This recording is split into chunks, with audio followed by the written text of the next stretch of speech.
slander. So, mas mabigat ang slander kumpara sa libel. Kasi ang slander, direkta, nakuha mo, face-to-face kayo. Nakuha mo yung kanyang sinabi.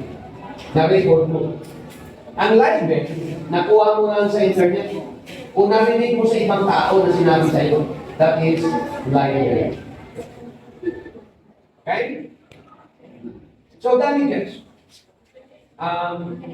Ano ba ang isang babayaran ng halimbawa, ng perpetrator? Ang babayaran pa niya, psychological damages. Yung hindi ka makatulog sa kakaisip ng iyong mali. Yung kanyang mga sinabi. That is moral damages. May bayad yan. Alam niyo mga moral damages? Millions yan. Kaya be careful kayo sa mga sinasabi niyo. Isa pang halimbawa, na hindi maganda na ginagawa ng marami. Yung naniningil kayo ng utang sa isang tao tapos i-post ninyo sa social media. Ang nalang usos po, sir. Hindi yan pwede. That is against the law.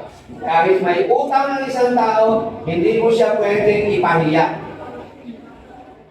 Lalo pa sa social media. Buong mundo nakakita niya.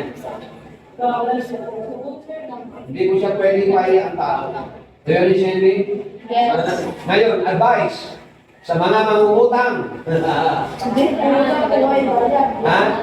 Lalo pa sa mga nagpapautang. Yung mga nagpapautang, you have the obligation to collect. Meron ka obligasyon na kolekta. Pero, subalit, nagkakuha, ngunit, bago ka magpautang, papirmahin mo muna siya. So, black and white ang inyong agreement. Kung kailan siya dapat mangutang, ano ang terms ng pagbayaran? So, kapag hindi siya nakabayan, ano ang pwede mangyari? Pwede ilagay yun sa kontrata. Okay? Yan. Kasi pag, alam nyo, nagpautang ka tapos wala siyang pinirmahan. Kaya buwan kami sa labas. Okay? Kaya ako, may mangutang sa akin, kahit kapatid ko na mangutang sa akin, pinapapirma ko yun. Yes! Business is business. Dadaan nyo, ha?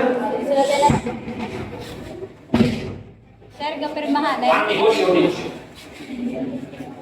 Hindi pwede ihalo ang dugo sa negosyo. Sa negosyo, wala pahinti. Wala pamilya. Tama. Kasi wala nila. Kita mo lang parintihan. Pero ang negosyo ko, parinti mo? Hindi. Hindi. So, bayad ka sa negosyo ko. Hindi sa ako, sa negosyo ko. Nagkapirmahan. Ay, hindi na di, sir. Diba, hindi pwede nga ba? May agreement sila. Agreement, sir. May agreement ka na. Utang na, sir. Utang na lagi na, sir. Permanent. Permanent.